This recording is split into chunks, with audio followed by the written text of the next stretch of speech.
뉴스 시작합니다. 김인수입니다. 여야가 정면 충돌했습니다. 포문은 민주당이 열었습니다.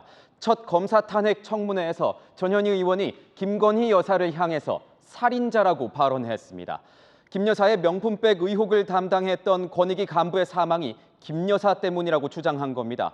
국민의힘은 즉각 반발했습니다. 전현희 의원에 대한 제명 결의안을 제출했고 민주당의 공개 사과를 요구했습니다. 정치권이 고성과 막말 논란으로 얼룩진 하루였습니다. 오늘의 첫 소식 손인혜 기자가 보도합니다. 헌정사상 처음 열린 국회 법제사법위원회의 검사 탄핵 청문회. 핵심 증인들이 대거 불참한 가운데 전현희 민주당 의원이 권익위원회 이야기를 꺼냈습니다. 억울하게 죽은 권익위 국장의 죽음의 진상을 밝히자는 겁니다. 여기에 대해서 책임 있으니까 입 다물고 가만히 계세요. 그런 말이에요. 잠깐 조용히 하세요. 하더라도 본인은 그런 발언할 자격이 없습니다. 명품 가방 수수 의혹을 담당한 권익위 국장의 사망을 언급하며 대통령 부부를 언급하자 여야 간 고성이 오가고 정면 충돌했습니다. 김건희 씨 때문에 사람이 죽었잖아요. 300만 원 때문에 사람이 죽었다고요. 편집하세요. 김건희가 살인자입니다. 김건희 윤석열이 편집하세요. 소가리를 누구 때문에 더 많이 했는지. 편집하세요. 압니다 저는. 국장을 죽인 거예요. 살인자입니다. 성석준 반성하세요. 성석준 의원은 창피한 걸 모르는군요. 아주. 김건희 여사를 저렇게 보호하고 딸랑딸랑해서 어떻게 하려고 그래요? 공세가 잦아들지 않고 비난이 쏟아지자 결국 법사위는 정회됐습니다. 사상 첫 검사 탄핵 청문회는 증인 20명 중 1명만 출석하는 등 맹탕이 된 가운데 막말 논란으로 아수라장이 됐습니다. 채널A 뉴스 손인혜입니다. 대통령실도 강력 반발했습니다. 김건희 여사를 살인자라고 표현한 건 죽음마저 정치 공세에 활용하는 저열한 행태라고 비판했습니다. 이어서 안보겸 기자입니다. 대통령 부부를 살인자라고 표현한 전현희 민주당 의원 발언 5시간 뒤 대통령실은 이례적으로 공식 브리핑으로 비판을 쏟아냈습니다. 걸핏하면 공무원들을 국회로 불러 윽박지르고 협박성 발언을 하는 등 공직사회를 압박해 결과적으로 고인을 죽음에 이르게 한 것은 다름 아닌 민주당입니다. 민주당이 안타까운 공무원의 죽음마저 정치 공세에 활용하는 저열한 형태를 보였다고 날을 세웠습니다. 그러면서 민주당에게는 당 차원의 공식 사과와 납득할 만한 설명도 요구했습니다. 특히 발언자인 전현희 의원에게는 전임 권익위원장으로서 권익위를 황폐화시킨 일말의 책임감도 못 느끼냐며 수위 높은 비판도 쏟아냈습니다. 대통령실 고위 관계자도 전 의원에 대해 이성을 잃은 폐륜적 망언이라고 말했습니다. 국민의힘도 즉각 전 의원 발언에 대한 대응에 나섰습니다. 소속 국회의원 108명 전원 명의로 전현희 제명 촉구 결의안을 국회에 제출했습니다. 국회의원의 품위 유지 의무를 심각하게 위반한 발언으로 국회의원 자격을 상실해야 마땅하다는 겁니다. 이런 발언을 국가 원수와 그 가족에게 이렇게 했다는 것은 정말 국회의원으로서 자격이 있는지 저희가 심각하게 의심할 수밖에 없습니다.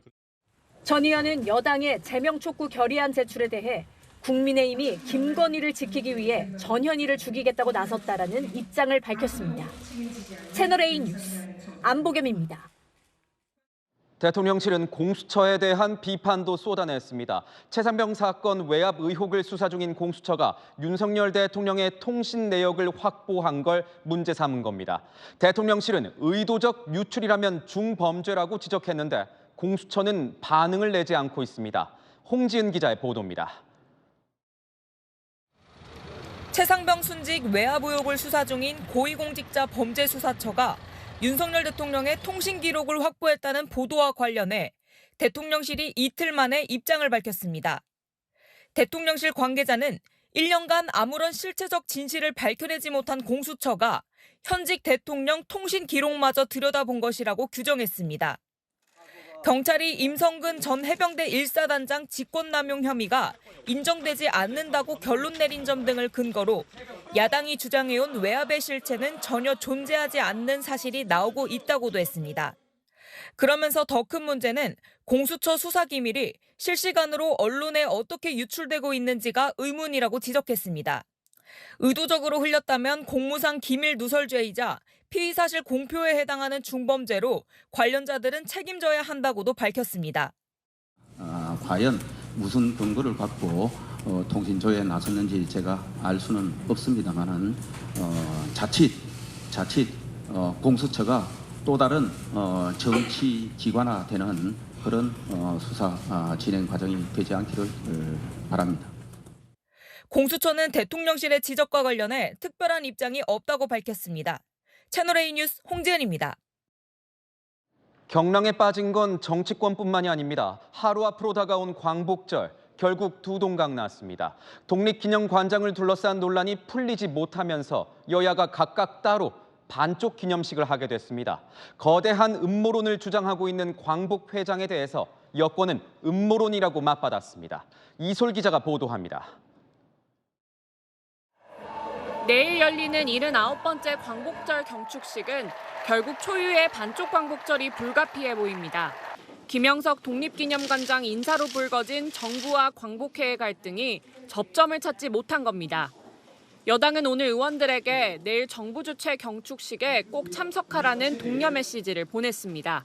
광복의 진정한 의미를 생각한다면 국가기념일까지 반쪽 내선 안 됩니다. 반면 야당은 정부 행사 대신 광복회 주간 행사 참석을 예고하며 국회에서 시민단체들과 정부를 규탄했습니다. 윤석열 정부는 뉴라이트 독립관장이며 철회하라! 독립유공자 후손 초청 행사에 참석한 윤석열 대통령은 이번 논란에 대해 직접적인 언급을 피했습니다. 유공자와 후손들께서 합당한 예우를 누리시도록 최선을 다하겠습니다. 이종찬 광복회장은 기자회견을 열고 김 관장의 임명은 김구 선생을 암살범으로 몰고 가려는 음모라며 김 관장의 사퇴를 요구했습니다. 이승만 대통령은 건국 대통령을 치켜 올리고 백범 김구 선생은 암살범으로 전락시키는 이런 상황을 만들면은 우리 독립운동 했던 후손으로서는 참을 수 없는 모욕이다 이게요.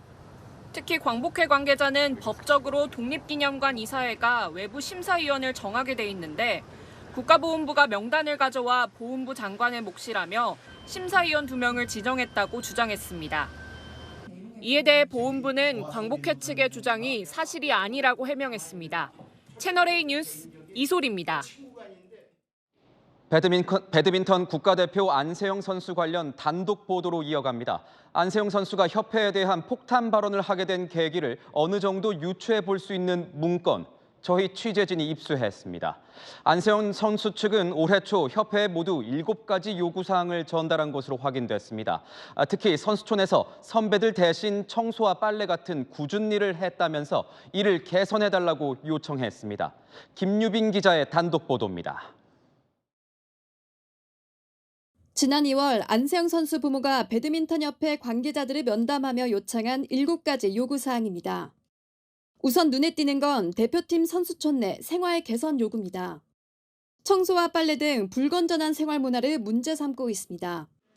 당시 안 선수는 다리 부상 중에도 선배의 청소와 빨래를 대신하는 등 위계적인 환경에 시달린 것으로 전해집니다. 일과 후 휴식의 필요성을 강조하며 1인실 우선 배정도 요청했습니다. 정말 분노도 있었고 참을 것 다 참고 7년 동안 되게 많은 걸 참고 살았던 것 같아요. 억누르면서. 코치진과 직접 소통하게 해달라, 트레이너 간 트러블을 개선해달라, 선수촌 외부 재활을 허락해달라는 요구도 있었습니다. 또 협회 후원사 운동화의 불편을 호소하며 다른 운동화 착용을 요청했고 컨디션 관리를 위해 항공 티켓도 비즈니스석이나 업그레이드가 가능한 이코노미석으로 해달라는 부분이 있었습니다. 7가지 요구 중 실질적으로 받아들여진 건 2가지 정도입니다. 진천 선수촌은 올림픽 출전 선수들에게 우선 1인실을 배정한 것으로 확인됐습니다. 다만 대회 참가를 위한 해외 숙소는 재정적인 문제로 그대로 2인실로 배정됐습니다. 항공 티켓은 자리 변경이 가능한 이코노미석을 끊어주되 업그레이드는 선수 자비로 하기로 정리됐습니다. 운동화 변경 대신 기존 후원사가 맞춤 제작을 해주는 것으로 추진됐고 나머지 요구들은 개선을 주문했다 정도로 적혀 있습니다. 선수의 기량과 그리고 자율성을 최대한 확보할 수 있을 정도로 좀 맞춰서 시대에 맞춰서 바뀌어야 되지 않을까라는. 문체부뿐 아니라 국회도 협회와 대표팀 운영 실태를 따져볼 계획입니다. 채널A 뉴스 김유빈입니다. 문체부 조사가 시작되면서 배드민턴 협회 내부의 문제들도 터져나오고 있습니다. 협회장이 후원사로부터 대량의 셔틀콕을 따로 받아서 공평하지 않게 사용했다는 의혹이 제기됐습니다. 이어서 김호영 기자입니다. 현재 배드민턴협회 공식 후원사는 일본의 스포츠용품 업체 요넥스입니다. 협회는 지난해 요넥스와 계약을 맺고 3억 5,800만 원 상당의 셔틀콕을 지원받았습니다. 그런데 이와 별도로 김태규 협회장이 1억 7,900만 원 상당의 셔틀콕을 따로 받아 사용해 온 것으로 드러났습니다. 셔틀콕 7만 2천 개인데 문제는 회장이 회계에도 기록되지 않은 이 물량을 쌈짓돈처럼 마음대로 썼다는 겁니다. 내년 초 선거를 앞둔 김 회장은 이 셔틀콕을 자신과 친분이 있는 지역에 몰아줬는데 이 사실을 알게 된 지방 시도협회장들이 문제를 제기하면서 지난 2월 이사회에서 수면 위로 드러났습니다. 당시 이사회에 참석했던 한 관계자는 회장이 아닌 협회가 맺은 후원 계약인데 공정하게 나눠야 한다는 의견이 나왔다며 회장과 사이가 안 좋은 경상남도, 광주 등은 셔틀콕을 하나도 못 받았다는 주장도 나왔다고 전했습니다. 당시 이사회에서 김 회장은 관행이고 예정에 없던 물량을 새롭게 받아낸 것이기 때문에 문제가 없다고 반박한 것으로 알려졌습니다. 협회 역시 개인적 착복이나 부적절한 빼돌리기는 없었다며 문체부 조사를 착실히 받는 중이라고 밝혔습니다. 채널A 뉴스 김호영입니다.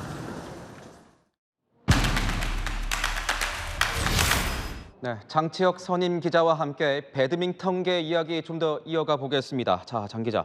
네. 앞서 리포트에서 나왔던 얘기 중에 저는 이게 가장 충격적이었습니다. 빨래 이야기. 아직도 이 합숙 훈련에서 후배가 선배 빨래를 대신 해주고 있습니까?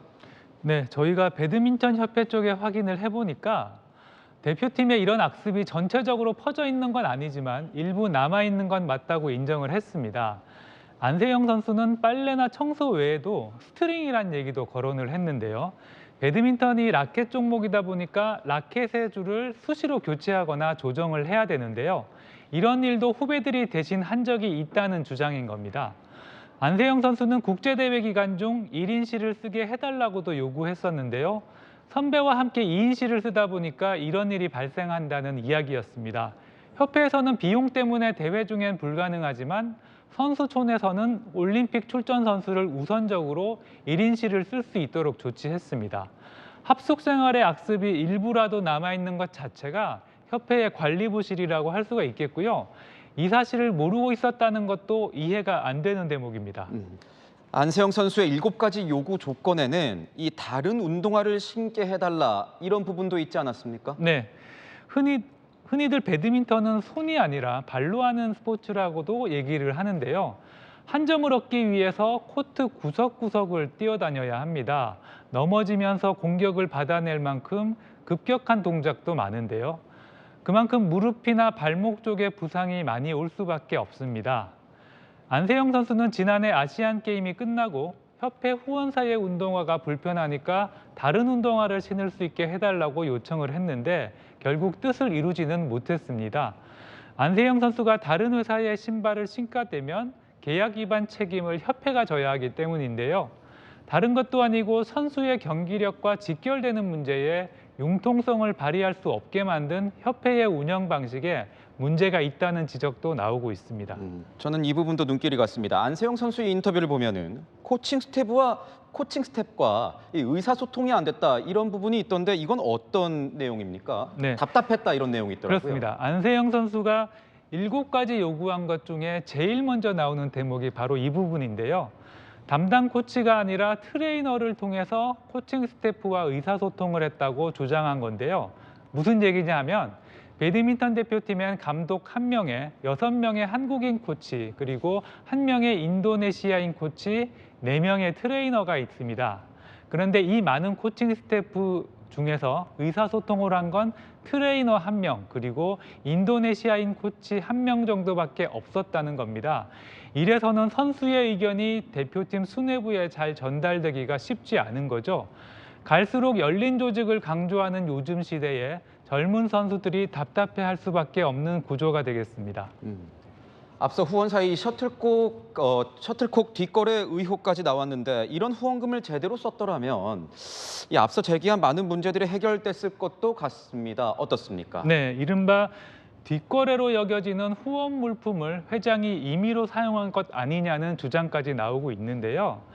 이런 돈을 국제대회 1인 실용 숙박비에 쓸 수도 있고요. 트레이너를 더 고용해서 논란이 됐던 트레이너 문제도 더 일찍 해결할 수 있었을 겁니다.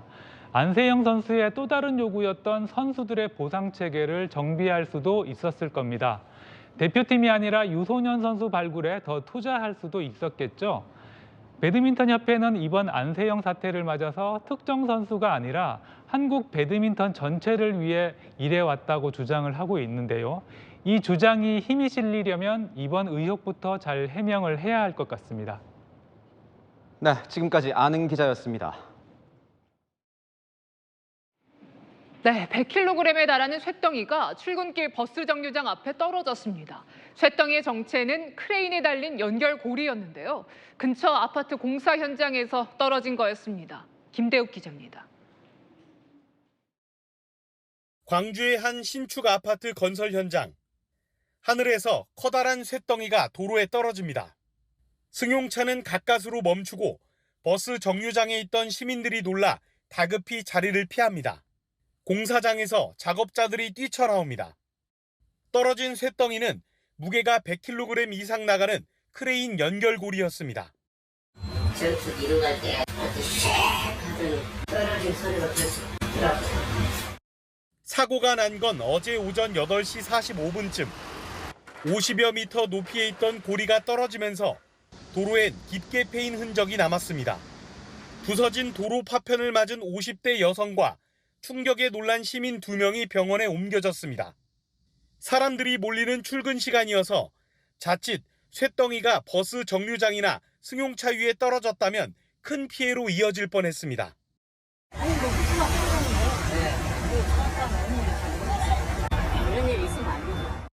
이 공사장은 올해 2차례 안전점검을 받았지만 별 이상은 없었던 것으로 전해집니다.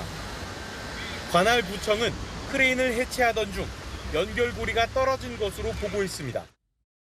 해체 과정이니까 해체가 어디서 풀어가지고 이게 떨어지는 건 원인이 좀 필요한 것 같고요. 현장 점검을 진행해 위반 사항이 발견되면 행정 조치에 나설 계획입니다. 채널A 뉴스 김대욱입니다. 술 마시고 전동 스쿠터를 몬 방탄소년단 멤버 슈가 경찰 출석을 앞두고 있죠.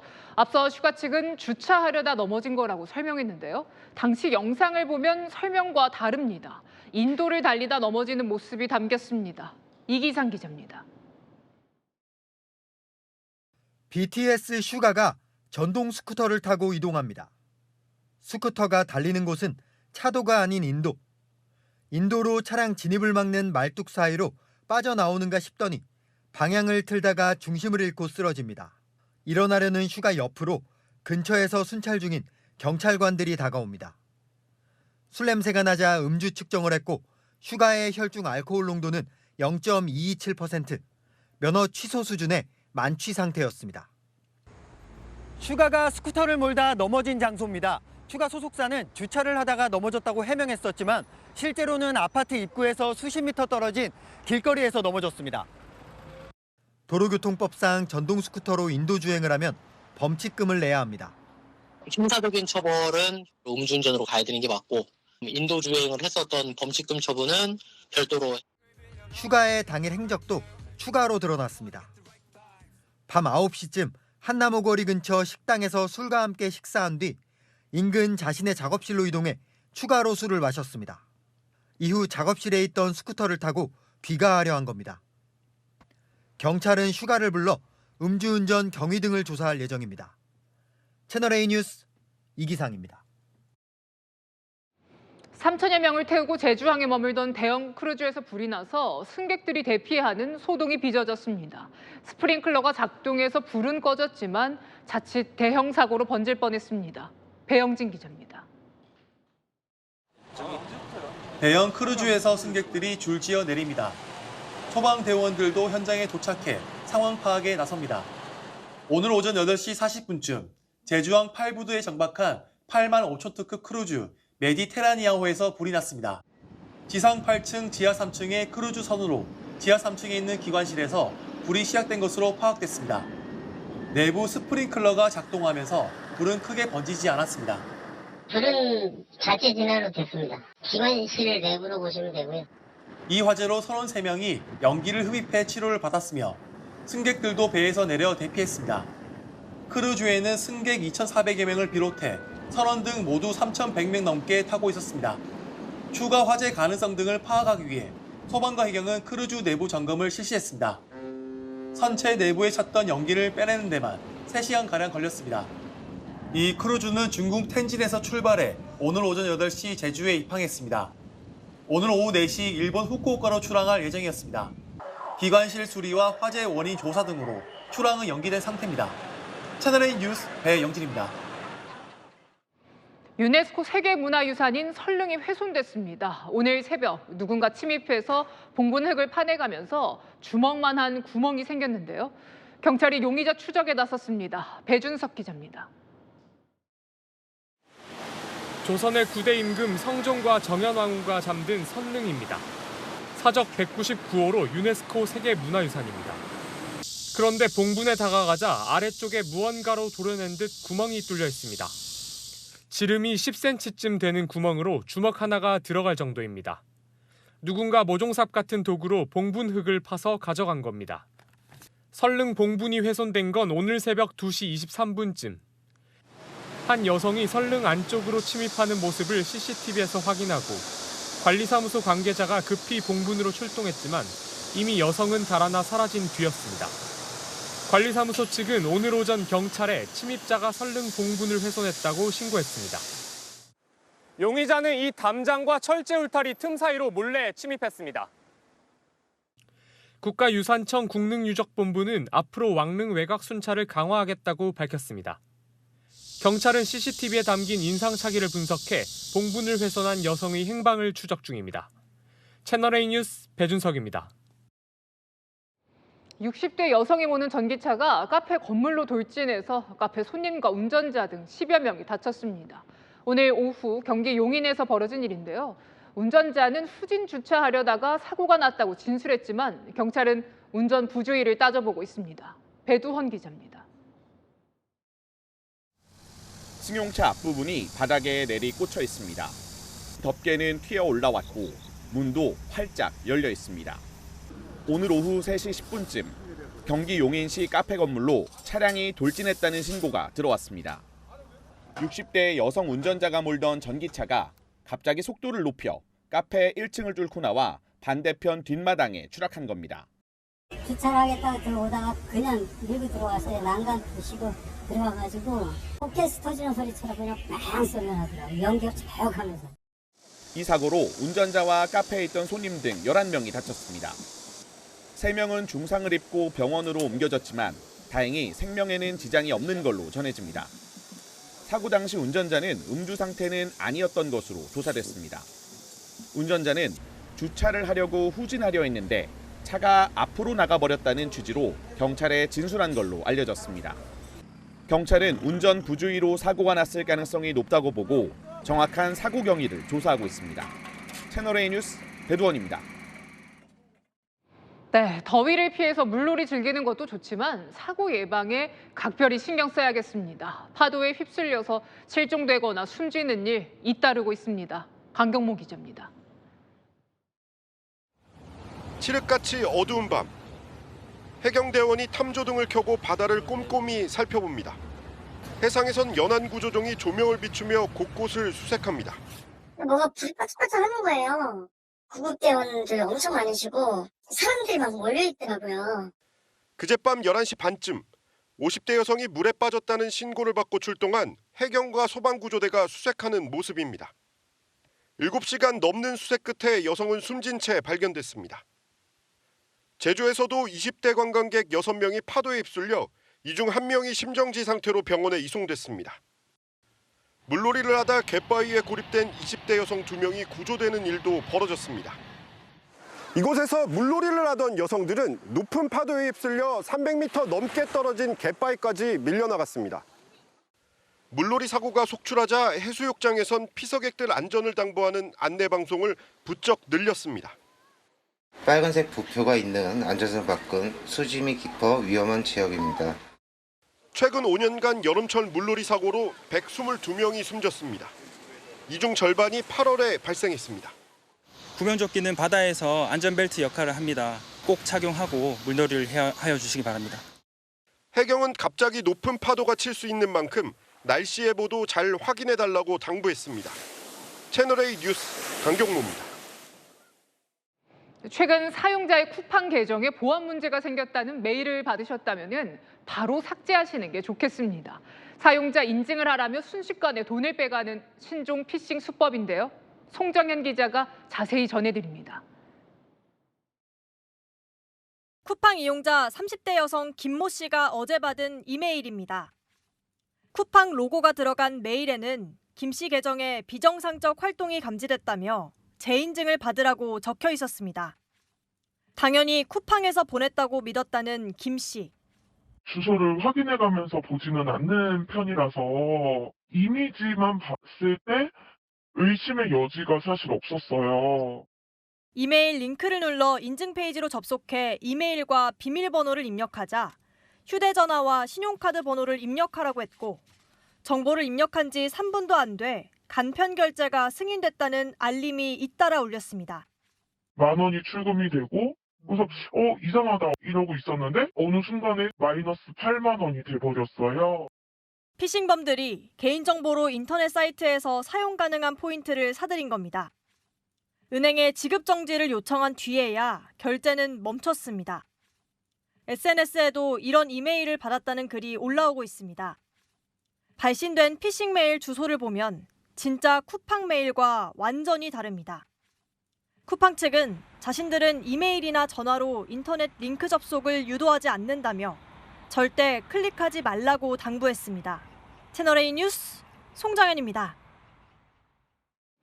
인천 화재 사건 이후 전기차에 대한 공포감이 퍼지고 있죠. 주차하려면 각서를 쓰라거나 아예 출입을 막는 곳까지 생겨났습니다. 정확한 원인을 모르는 상태에서 차주들이 부당한 차별을 겪고 있다는 반응도 나오는데요. 경제카메라 장호림 기자입니다.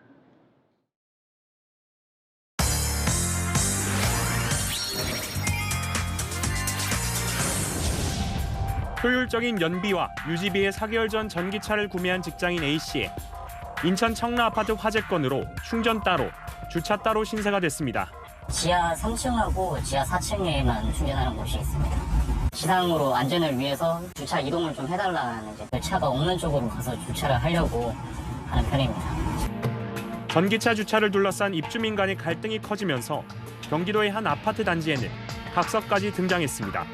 화재 발생 시 피해 책임에 동의해야만 전기차 지하 주차가 가능합니다. 주민 찬반 묻고 동대표 의결해서 그러게 하자 했는데 민영사장의 책임은 본인들이 다 진다고 각서 쓰신 분들은 들어가고 있어요. 전기차 출입을 제한하는 병원, 주차 타워 등의 건물이 속속 등장하면서 실랑이가 벌어지기도 합니다. 지하는 안 돼요. 네, 화재 때 저희는 전에도 했었는데 그게 이제 막 고장이 나고 문제가 이제 되다 보니까 이제 저희도 이제 안 받고 있죠. 전기차 포비아가 확산되면서 한국의 중요 미래 먹거리라 불리는 전기차 시장은 직격탄을 맞았습니다. 최근 잇따른 전기차 화재로 번진 전기차 포비아로 중고차 시장에 내놓은 전기차 접수 매물이 많아졌습니다. 특히 이번 벤츠 전기차 화재 이후 한 중고차 업체엔 일주일 만에 전주 대비 184%가 증가했습니다. 전기차 신차 계약 취소 역시 배로 늘어난 상태. 때문에 그러시고 이제 망설이는 거죠. 취소하는 차량의 차량 대기 순번이 빨라지지만 받기도 고민이라는 글이 커뮤니티에 올라오기도 합니다. 불안감이 커지면서 소방용품 문의는 급등했습니다. 기존에 한두 건 정도 있었던 문의 전화가 하루에 10건에서 20건 정도 약 10배 이상 늘었고요. 전문가들은 마녀 사냥식 전기차 배척은 사회적 갈등만 야기할 뿐 사태 해결에는 도움이 되지 않는다고 지적합니다. 전기차가 화재가 발생했다라고 손가락질을 받는다거나 비난을 받는다거나 이런다는 것은 정말 말이 안 되고요. 정부 차원에서도 불안감을 불식할 효과적인 대책 마련이 시급해 보입니다. 경제카메라 장우림입니다. 네, 삼복더위의 마지막이라는 말복인 오늘 경기 여주는 39도, 서울은 35도 가까이 올랐는데요. 이런 온도를 재는 1.5m 높이보다 땅 바닥은 최대 15도 더 뜨겁다고 합니다. 그러면 어른보다 키 작은 아이가 폭염에 더 취약하겠죠? 최다함 기자입니다. 아스팔트 온도를 재봤습니다. 온도계에 41도라고 뜹니다. 그늘진 나무 아래 성인 가슴 정도 높이에선 35도가 나옵니다. 구름이 많아 흐린 날씨지만 6도 차이가 납니다. 그런데 해가 쨍쨍한 날에 그 차이가 최대 15도까지 납니다. 기상청이 오후 2시부터 4시 사이 아스팔트와 가슴 높이 온도를 각각 측정한 결과 아스팔트 온도는 약 45도, 성인 가슴 높이 공기 온도는 약 30도로 15도가량 차이가 났습니다. 종일 열받은 지열에 태양의 복사열까지 더해져 아스팔트가 훨씬 뜨거운 겁니다. 기상청은 지상 공기를 측정해 제공하는 최고 기온 정보보다 실제 지면 온도는 더 높은 만큼 주의가 필요하다고 말합니다. 낮은 높이에서의 작업에 주의하고 키가 작고 체온 조절 기능이 충분히 발달하지 않는 어린이들이 폭염에 더 취약할 수 있기 때문에 시민들은 처음 알았다며 놀란 반응입니다. 평소에 애들이 막 덥다 그럴 때 저는 더위를 별로 못 느꼈거든요. 이 얘기를 듣고 나니까 애들이 많이 더웠겠다. 이번 여름엔 엄청 많이 더운 것 같아요. 땅바닥 앉을 때는 너무 더워서. 기상청은 폭염 때는 야외 활동을 최대한 자제하고 물을 많이 마실 것을 권합니다. 채널A 뉴스 최다함입니다. 찌는 듯한 폭염이 계속되자 냉매로 목을 감싸는 얼음 목도리, 해열용 쿨링 패치, 조금이라도 더위를 식혀주는 제품들이 불티나게 팔리고 있습니다. 김세인 기자입니다. 대형마트에 마련된 쿨링 제품 판매 코너. 무더위가 계속되면서 체온을 식혀주는 얼음 목도리, 넥쿨러를 찾는 사람이 늘었습니다. 안에 냉매를 채워 목을 감싸는 제품인데 실제로 야외에서 목에 둘러봤습니다. 얼굴 표면 온도는 40도 안팎이지만 얼음 목도리로 감싼 목 근처는 28도로 10도 넘게 낮아졌습니다. 폭염이 계속된 최근 20일간 얼음 목도리 판매량은 직전 같은 기간 대비 20% 늘었습니다. 넥쿨러 제품 같은 경우에는 역대급 폭염이 8월에 계속되면서 매출이 활발하게 일어나고 있습니다. 어린이가 열이 날 때 이마에 붙이는 쿨시트도 마찬가지. 더워서 그냥 많이 찾는데 그냥 물어보세요. 쿨링 시트 어디냐고. 그래서 하루에 그래도 한 20-30개는 나가죠. 쿨시트를 팔에 붙이자 안 붙인 쪽보다 표면 온도가 3도 정도 낮게 측정됐습니다. 걸어다닌 지 5분밖에 안 되는데 막 땀이 얼굴에 너무 많이 나고 있어요. 더운데 사실 그런 거 있으면은 그래도 조금 덜 덥게 좀 느껴지지 않을까. 전문가들은 쿨링 제품이 잠시 체온을 떨어뜨릴 수는 있지만 고온에 오래 노출되면 온열 질환에 걸리게 된다며 과신해서는 안 된다고 조언했습니다. 채널A 뉴스 김세인입니다. 중동으로 갑니다. 이란의 보복 공격에 앞서 친이란 무장단체 하마스와 헤즈볼라가 먼저 이스라엘을 공격했습니다. 반격에 나선 이스라엘도 폭격을 퍼부었습니다. 서주희 기자입니다. 로켓 2발이 굉음과 함께 날아갑니다. 현지 시각 어제 팔레스타인 무장정파 하마스가 이스라엘 중심 도시 텔아비브를 향해 로켓 2발을 발사한 겁니다. 이스라엘군은 로켓 1발은 바다에 떨어졌고 다른 1발은 이스라엘 영토를 벗어났다고 밝혔습니다. 같은 날 레바논 무장정파 헤즈볼라도 이스라엘 북부에 수차례에 걸쳐 20발 이상의 로켓을 퍼부었습니다. 이스라엘군은 즉각 레바논 남부에 폭격을 가하며 반격에 나섰습니다. 로이터 통신은 사실상 양측의 전면전이 벌어졌다며 이스라엘을 향한 이란과 헤즈볼라의 보복이 언제 시작돼도 이상하지 않다고 보도했습니다. 이런 가운데 시리아 주재 미군 공군기지도 공격을 받아 중동 확전 우려도 커지고 있습니다. 타임즈 오브 이스라엘은 공격 배후는 이란의 지원을 받는 민간단체로 추정된다고 보도했습니다. 미국 정부는 현지 시각 15일로 예정된 가자지구 휴전 협상 타결을 촉구하고 있습니다. We believe getting to a ceasefire deal is the best way to de-escalate the tensions that we're seeing. 하지만 하마스의 협상 대표는 뉴욕타임즈에 15일 휴전 협상에 참여하지 않을 것이라며 이스라엘 네타냐후 총리가 오히려 전쟁이 커지길 바라기 때문이라고 주장했습니다. 채널A 뉴스 서주입니다. 중국에서 자전거를 타고 가던 한 아이가 차에 치여 숨졌는데 사고를 낸 차량 운전자보다 오히려 죽은 아이의 아버지가 비난을 받고 있습니다. 사고 이후에 공개된 이 영상 때문이라고 합니다. 베이징 이윤상 특파원입니다. 중국 허베이성의 왕복 2차선 도로, 한쪽에 자전거를 탄 사람들이 지나갑니다. 무리 중 한 명이 중심을 잃고 반대 차선으로 쓰러지고 이때 마주오던 차량이 미처 피하지 못하고 그대로 들이받습니다. 현지 시각 11일 아버지와 함께 자전거를 타던 11살 아이가 차에 치여 숨지는 사고가 났습니다.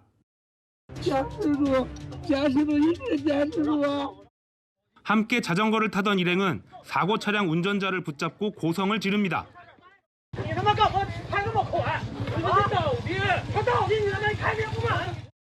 사고 초기만 해도 아이를 들이받은 운전자에 대한 비난 여론이 거셌지만 이후 운전자가 제한 속도를 지켰고 오히려 자전거가 제한 속도보다 2배 빨리 달린 것이 확인되자 비난의 화살은 아이의 아버지로 바뀌었습니다. 당시 피해 아이도 아버지에게 천천히 가자고 하는 장면도 포착됐습니다. 11살 아들을 자전거에 태운 것도 문제가 됐습니다. 중국에선 만 12세 미만의 어린이가 이런 도로에서 자전거를 타는 게 법으로 금지돼 있습니다. 这的主要责任不应该是这小孩他爸吗？你儿多大你心不知道吗？ 중국 공산당 기관지 인민일보는 누리꾼들의 과도한 비난 자제를 촉구하면서도 경찰 조사를 통해 아버지의 책임 여부가 가려질 것이라고 언급했습니다. 베이징에서 채널A 뉴스 이윤상입니다. 부산과 일본으로 오가는 여객선이 선체 균열로 물이 새는 상태에서 버젓이 운항을 한 사실이 뒤늦게 드러났습니다.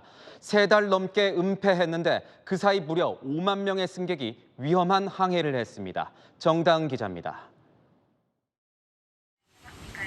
부산에서 일본 규슈 후쿠오카를 3시간 40분 만에 갈 수 있는 일본 고속여객선 퀸 비트로. 우리나라 사람들도 자주 이용하는 여객선 중 하나입니다. 그런데 이 여객선이 돌연 운항을 중단했습니다. 뱃머리에 균열이 생겨 물이 샌다는 사실을 알고도 일본 운영사가 이를 숨긴 채 3개월 이상 운항을 한 것이 뒤늦게 드러난 겁니다. 운영사 측은 올해 2월 배에 물이 샌다는 사실을 파악했지만 침수를 감지하는 경보 센서의 위치를 바꿔 경보를 울리지 않도록 했고 펌프로 물까지 퍼내는 등 5월 말까지 누수 사실을 감췄습니다. 이후 침수가 1m까지 되면서 더 이상 대응이 어렵다고 판단한 뒤에야 마치 지금 누수가 발생한 것처럼 일본 국토교통성에 보고했습니다. 이런 부정은 이달 초 국토교통성의 불실감사에서 드러났습니다. 침수 사실을 처음 알게 된 2월부터 5월까지 이 여객선을 이용한 승객 수만 5만 5천 명에 달합니다. 운영사는 은폐를 지시한 사장을 교체하고 어제부터 퀸 비트로 운항을 중단하기로 했습니다. 国土交通省の監査が入っていて、安全面の指摘を受けましたので、当分間運休になります。 운항 취소 결정에 관광객들이 피해를 고스란히 안게 됐습니다. 이번에 여행 몇 달 전부터 준비했는데 이런 일 생겨서 되게 실망스럽고 불안감도 커지고. 일본 현지 언론들도 일본 운영사의 안전 불감증을 지적하며 재발 방지책 마련을 촉구했습니다. 채널A 뉴스 정다은입니다. 기시다 일본 총리가 오늘 갑자기 자민당 총재 선거 불출마, 그러니까 이 총리 연임 포기를 선언했습니다. 돌아선 민심을 끝내 극복하지 못하고 다음 달 말에 물러나게 됐습니다. 도쿄에서 김민지 특파원이 전합니다. 기시다 후미오 일본 총리가 오늘 오전 긴급 기자회견을 열고 다음 달 말 치러지는 집권 자민당의 차기 총재 선거에 불출마하겠다고 밝혔습니다. 의원 내각제인 일본은 다수당 대표가 총리가 되는데 이로써 기시다 총리는 다음 달 30일을 끝으로 총리직에서 물러나게 됐습니다. 임기 3년 만입니다. 自民党が変わることを示す最も分かりやすい最初の一歩は私が身を引くことであります。 자민당에선 지난해 말부터 불법 정치자금 문제와 통일교 유착 문제 등으로 정치 불신 사태가 이어졌습니다. 올해 들어 기시다 내각 지지율은 퇴진 위기 수준인 20%대에 머물러 왔고 총리직을 계속하지 않았으면 한다는 응답도 74%에 달하는 등 기시다 총리에 대한 책임론은 걷잡을 수 없이 커졌습니다. 기시다 총리는 집권 기간 중 특히 한일 관계 개선을 성과로 꼽았습니다. 来年は日韓国交正常化60年の節目の年、日韓関係の正常化を一層確かなものとしなければなりませんし、 관심은 다음 총리로 쏠립니다. 3년 전에도 출사표를 던졌던 이시바 시게루 전 자민당 간사장과 고노다로 디지털상에 이어 고이즈미 신지로 전 환경상, 모테기 도시미스 자민당 간사장 등이 거론되지만 일강이 없는 안개 속입니다. 回復した日韓関係というものをですね、維持していくことが日本にとっても国益になるという点においては誰が総理になったとしても変わりはないだろうと。 스가 전 총리에 이어 기시다 총리까지 연임하지 못하고 단명하는 사태를 맞이했습니다. 다음 달 뽑히는 새 총리가 한일 관계에도 어떤 변화를 가져올지 주목됩니다. 도쿄에서 채널A 뉴스 김민지입니다. 북한이 주민들에게는 쓰지 말라고 했던 우리 한국식 표현을 정작 김정은이 쓰고 있습니다. 다른 사람들은 남한말을 쓰는지 단속하면서 처벌까지 하더니 김정은 본인은 예외였나 봅니다. 박수유 기자입니다. 압록강 수해민을 방문해 연설을 했던 김정은 북한 국무위원장. 그런데 김 위원장의 연설문에 북한에서 잘 쓰지 않는 단어들이 등장했습니다. 수해 지역 주민 여러분, 모두들 안녕하십니까? 수해 지역 주민들을 위해 우리 당과 정부가 취하는 동지나 인민이 아닌 주민이라는 말을 쓴 겁니다. 노인, 늙은이라는 북한식 표현 대신 어르신이라는 단어와 텔레비전 대신 우리나라나 서양에서 쓰는 약자 TV도 등장했습니다. 연로한 어르신들과 병약자들, 영예 군인들과 어린애 어머니들도 공공장소들의 텔레비전도 놓아주며 한때 북한에서는 TV라고 말하면 서양 외세를 추종한다며 당국에 신고를 당하기도 했습니다. 텔레비전 무대 신념의 외침을 비롯한 혁명 전통 교양 주제의 예술 작품들과 편지물들이 많이 남한식 표현을 엄격히 금지해온 김 위원장 본인이 이런 단어들을 쓰는 건 이례적이라는 분석이 나옵니다. 안녕하십니까? 김정은 자신이 한국의 출판물들과 한국 텔레비전들을 상시적으로 대하고 있고 보고 있다. 이런 반증이 아닌가 이런 생각이 듭니다. 북한 전문가들은 김 위원장이 공개적으로 일부 한국식 표현을 사용한 만큼 앞으로 북한 사회에서도 이런 단어들이 종종 사용될 것으로 보고 있습니다. 채널A 뉴스 박수희입니다. 네, 코로나19 환자가 급증하면서 치료제 부족의 비상입니다. 고위험군이 몰려있는 대학병원과 요양병원은 더 다급할 수밖에 없는데요. 확진된 암 환자에게 처방할 약이 없다는 말까지 나옵니다. 정성원 기자입니다. 코로나19 치료제 부족 현상은 대학병원도 예외가 아닙니다. 지난주 후반 품귀 현상이 발생하더니 사흘 전 확진된 혈액암 환자에게 치료제를 쓰지 못했다는 주장도 나왔습니다. 수액 요법하고 보조 요법을 하면서 스테로이드 쓰면서 본인의 면역의 이겨내기를 기원하는 거죠. 우리나라가 아프리카도 아니고 의사로서 비참한 느낌이죠. 요양병원과 요양원도 마찬가지입니다. 지난주부터 약을 확보하는 데 2, 3일 정도 지연되더니 이번 주부터는 아예 구하기가 힘들다는 설명입니다. 약을 아예 못 구하고 있는 경우가 대다수인 걸로 제가 알고 있습니다. 약이 없어서 검사하기가 조금 두렵다라고 얘기하시는 분들 일부 있을 정도로 65세 이상 고령층이나 기저질환을 앓고 있는 고위험군은 증상 시작 5일 내 신속히 치료제를 써야 사망 확률을 85% 낮출 수 있지만 투여 시기를 놓치고 있는 겁니다. 치료제 부족 사태에 대해 질병청은 환자가 증가해 공급에 어려움이 있다며 제약사와의 협의를 통해 곧 추가 공급할 것이라고 밝혔습니다. 또 민관협의체와 첫 회의를 열고 요양병원 같은 감염 취약시설에 대한 역학조사 강화 방안도 논의합니다. 현재는 한 시설에서 확진자가 10명 이상 나와야 역학조사를 진행했지만 그 기준 인원수를 낮출 것으로 알려졌습니다. 코로나19 중증 환자 이송체계도 정비할 계획입니다. 채널A 뉴스 정성원입니다. 필리핀에서 들어온 가사 관리사들 어떤 가정으로 갈까요? 최종 선정된 가구들을 보니 30% 이상이 강남 3구에 몰렸습니다. 김민환 기자입니다.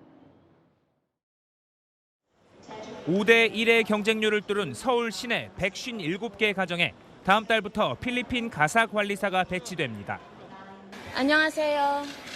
반갑습니다. 필리핀에서 대학교에서 마케팅 공부했습니다. 가사 관리사 자격증은 있습니다.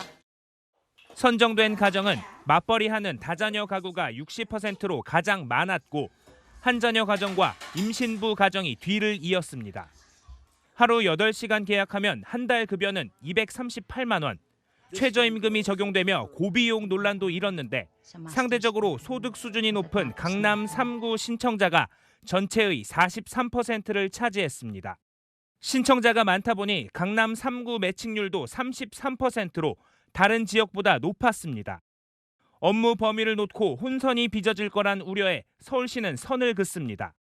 각 가정이 직접 고용하는 형태가 아니어서 계약서에 명시된 업무 외에 별도 지시는 불가능하다는 겁니다. 이유식은 만들지만 다른 식구들이 먹을 음식을 요리할 수는 없고 아이에게 영어책을 읽어주는 등의 돌봄을 하지만 전문적으로 영어를 가르칠 수는 없습니다. 선정된 가정의 자녀 연령대는 90% 이상이 7세 이하였습니다. 국내에서 직무, 문화 교육을 받고 있는 필리핀 가사 관리사들은 다음 달 3일부터 업무를 시작합니다. 채널A 뉴스 김민환입니다. 온라인으로 가구 살 때 꼭 챙겨보셔야 할 게 바로 반품 비용입니다. 가구 값보다 반품하는 비용이 더 드는 배보다 배꼽이 더 커지는 일까지 벌어지고 있습니다. 우현기 기자입니다. 한 가구 업체가 온라인 플랫폼에서 판매하는 인테리어 수납용품입니다. 정가 10만 원을 6만 원에 할인 판매하지만 반품을 하게 되면 제품 가격보다 더 큰 비용을 지불해야 합니다. 리뷰에도 반품에 20만 원이나 든다, 어이가 없다는 글이 많습니다. 이처럼 작은 글씨의 약관을 보지 못하고 온라인에서 가구를 구입했다가 낭패를 봤다는 소비자들이 많습니다. 12만 원 정도의 컴퓨터 책상을 하나 샀는데 크기가 너무 커서 이거 반품을 해야겠다 했는데 반품비가 4만 원이 넘는 거예요. 반품비 때문에 반품을 못 하겠고 이럴 바에는 그냥 쓰는 게 낫겠다. 한 소비자는 20만 원짜리 책장을 산 뒤 주문을 취소했는데 온라인몰에서 반품비로 28만 원을 청구했습니다. 소비자원이 지난 2021년부터 올해 2분기까지 온라인에서 구입한 가구 관련 피해 구제 신청 접수는 2,500여 건인데요. 이 중 20%는 과도한 반품비 관련 분쟁입니다. 반품비가 구입 가격의 절반을 넘긴 경우도 149건 중 30건이나 됩니다.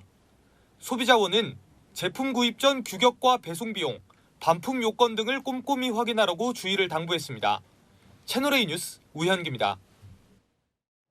국회 과방위는 공영방송 이사 선임에 관한 청문회를 열었습니다. 직무가 정지된 이진숙 방통위원장과 김태규 직무대행이 참석했습니다. 이진숙 위원장은 국회를 동물농장에 비유했고 그 순간 또 말싸움이 벌어졌습니다. 박자은 기자입니다. 탄핵소추안 통과로 직무가 정지된 이진숙 방송통신위원장이 공영방송 이사 선임에 관한 2차 청문회에 참석했습니다. 이 위원장은 공영방송 이사 선임이 탄핵 사유가 될 수 없다고 맞섰습니다. 야당 의원들의 질의가 이어졌지만 답변은 대부분 거부했습니다. 저는 탄핵 심판 중이고 제 직무와 관련해서 말씀드리는 것은 마땅치 않다고 생각합니다. 공산주의 정권의 독재 과정을 비판한 소설 동물농장을 인용하기도 했습니다. 아니 우리 여기 왜 나오셨어요 오늘? 여기서 느끼는 게 모든 동물은 평등하다. 그러나 몇몇 동물들은 더 평등하다라는 그 말을 떠올리게 됩니다. 지금 동물농장이라고 얘기하는 겁니까? 그러니까 말할 때 조심하십시오. 공영방송 이사 선임 시 윗선의 명령이 있던 것 아니냐는 야당 주장에는 불쾌한 기색을 감추지 않았습니다. 어디서 오더를 받았다든가 하는 말씀은 정말 증인이지만 굉장히 모욕적이라고 생각합니다. 김태규 방통위원장 직무대행의 답변 태도도 도마에 올랐습니다. 팔짱을 끼거나 웃음을 보인 것이 문제가 됐습니다. 팔짱 끼고 계셨더라고요. 의원들이 질의하는 과정에 웃는다든가 얼굴을 마구 비빈다든가. 아니 얼굴 비비는 것까지 뭐라 그러시면 팔짱은 안 끼겠습니다. 고성도 오갔습니다. KBS 이사 누가 선임됐습니까? 예, 제가 잘 듣고 있으니까 언성 안 높이셔도 되겠습니다. 그리고 톤 조절은 제가 합니다. 예, 건방 떨지 마세요. 이 자리는 제 기억력 테스트하는 자리는 아니라고 생각합니다. 과방위는 답변 거부를 이유로 김 직무대행 고발을 의결했습니다. 채널A 뉴스 박자한입니다. 성현환 기자와 열왕열왕 시작하겠습니다. 첫 번째 주제 보겠습니다. 유경수 여사 생가 같은데 생가와 광장, 가려져 있는 사람들은 누굽니까? 네, 바로 박근혜 전 대통령과 홍준표 대구시장입니다. 박 전 대통령 유경수 여사 서거 50주기를 하루 앞두고 오늘 옥천 생가를 찾았는데요. 12년 만이라고 합니다.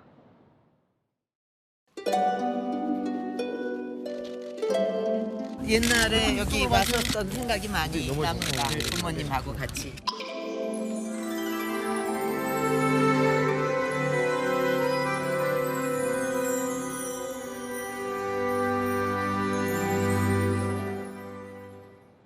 비공개 일정이라서 경호원과 측근인 유영하 의원, 옥천이 지역구인 박덕흠 의원 등 서너 명만 동행했고요. 약 20분 정도 둘러봤다고 합니다.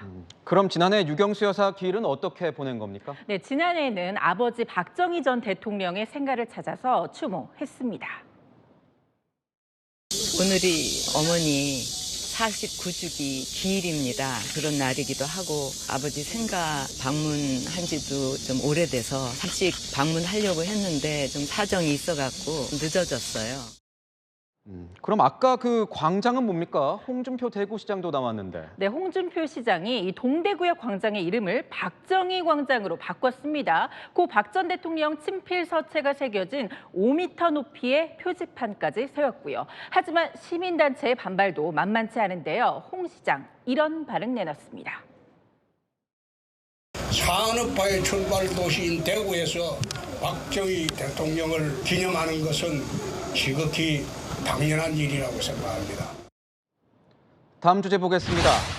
최근 임명된 독립기념관장을 두고 뉴라이트냐 아니냐 논란이 많지 않습니까? 그렇죠. 광복회 최근 임명된 김형석 독립기념관장이 일제식민 지배를 옹호하는 뉴라이트 인사람에서 사퇴하라고 요구하고 있죠. 그제 홈페이지엔 이승만을 건국 대통령이라고 부르거나 1948년을 건국절이라고 주장할 경우 등 뉴라이트 인사 9가지 기준도 올려뒀고요. 김형석 관장 본인은 뉴라이트가 아니다 이렇게 말하고 있지 않습니까? 네, 그런데 광복회에선 부인하는 것마저 맞다는 증거라고 합니다.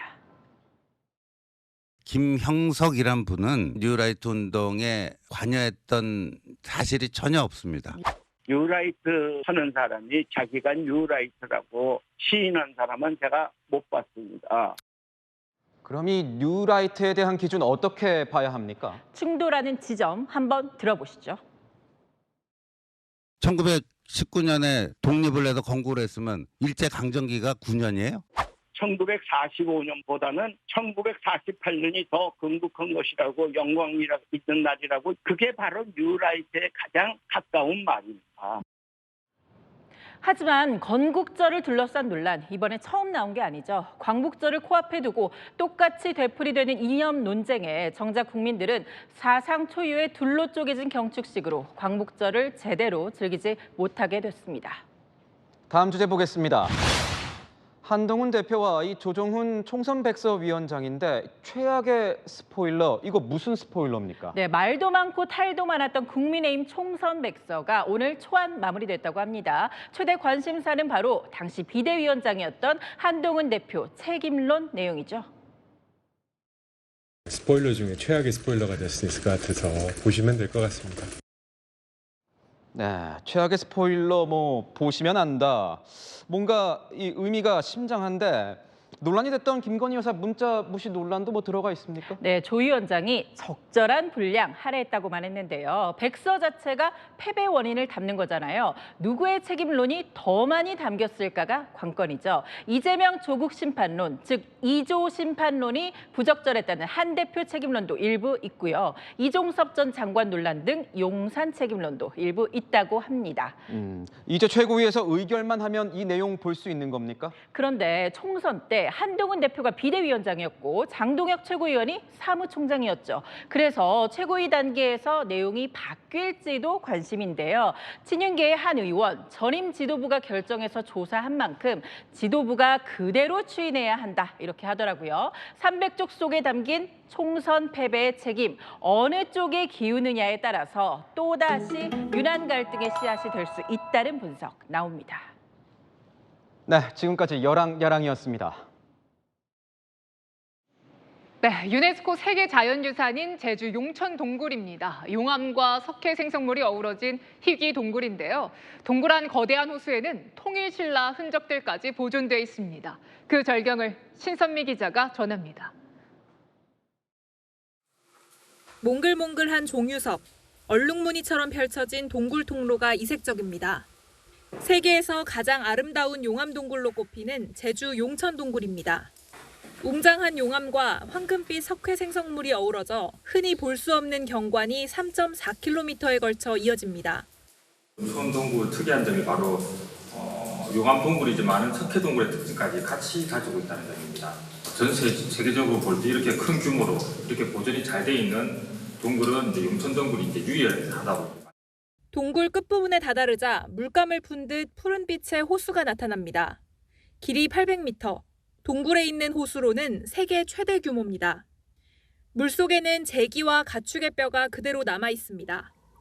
통일신라 시대 귀족들이 이곳에서 제사를 올린 것으로 추정됩니다. 동굴 벽면에도 특이한 문양이 새겨져 있습니다. 지난 2005년 전신주 공사 중 발견된 용천 동굴은 훼손 우려로 일반인의 출입을 금지하고 있습니다. 이번에 촬영된 용천 동굴의 고화질 영상은 누구나 활용할 수 있게 이르면 하반기 공개될 예정입니다. 채널A 뉴스 신선미입니다. 오늘은 더위가 꺾이는 절기 말복이었지만 일부 40도에 육박하는 더위가 맹위를 떨쳤습니다. 전국 많은 지역에 폭염경보도 여전한데요. 다만 동해안 지역은 폭염주의보로 한 단계 내려가거나 특보가 완전히 해제된 곳도 있습니다. 광복절인 내일도 밤사이 27도 안팎의 열대야와 34도 안팎의 폭염으로 더위의 기세가 이어집니다. 하늘은 대체로 맑겠지만 오후부터는 소나기가 지나겠습니다. 양은 5에서 60mm가 되겠고 호남에는 시간당 30mm로 강하게 쏟아지겠습니다. 제주에는 모레까지 100mm가 넘는 많은 비가 예측됩니다. 한편 구름 사이로 자외선이 무척 강하겠습니다. 자외선 지수가 매우 높음까지 오를 전망입니다. 내일 서울과 제주 27도, 청주 26도에서 시작되겠고 한낮에 서울 34도, 전주 35도 등 오늘만큼 덥겠습니다. 주말에도 무더위는 이어집니다. 날씨였습니다. 휴가와 방학이 끝나가면서 코로나가 재확산하고 있습니다. 정부는 괜찮다지만 진단키트는 동이 났고 치료약도 부족하다고 합니다. 의료 공백까지 겹쳐서 중증 환자 치료도 걱정입니다. 치명률은 낮지만 전파력이 높은 만큼 철저한 대비가 필요합니다. 마침표 찍겠습니다. 선제적 대응. 뉴스A 마칩니다. 고맙습니다.